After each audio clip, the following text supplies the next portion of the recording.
सिंगरौली जिले के गढ़वा थाना अंतर्गत राजावर नौगई गांव में जमीनी विवाद में दो केवट परिवारों के बीच गोली चली, जिसमें राजेश केवट नामक व्यक्ति की मौत हो गई है। इन दोनों परिवारों के बीच 17 वर्षों से पुराना जमीनी विवाद चल रहा था,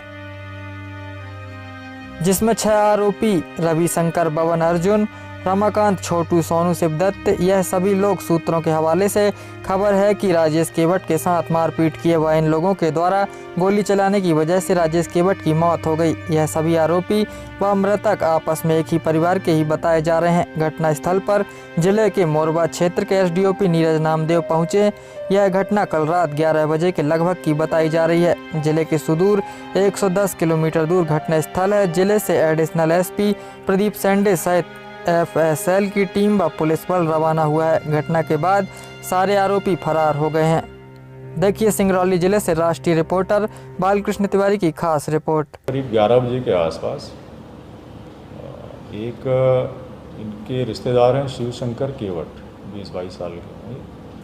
तो ये आरोपी आया और दरवाजे को धक्का दिया, दरवाज़ा खुल गया और इसने आकर के राजेश को, जो फरियादिया का छोटा भाई है, इसको फायर आर्म से फायर किया, जिससे उसकी स्पॉट पर डेथ हो गई।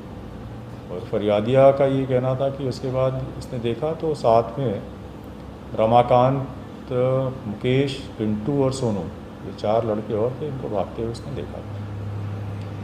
तो फरियादिया की रिपोर्ट पे गढ़वा थाने में 302 का प्रकरण पंजीबद्ध किया गया, 302 भादुड़ी का।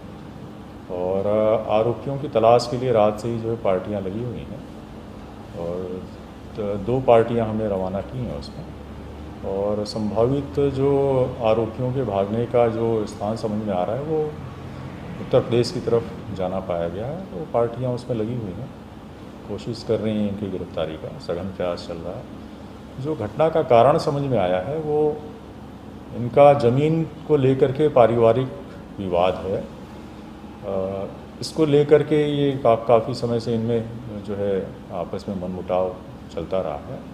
और इसी बात को लेकर के रात को जो आरोपी है रविशंकर, ये इनके घर में आया था। लेकिन घर में जो मृतक है, इसके पिता शिव बालक नाम है इनका, वो नहीं मिले। वो और उनकी माँ कहीं बाहर खेत में सोने गए थे।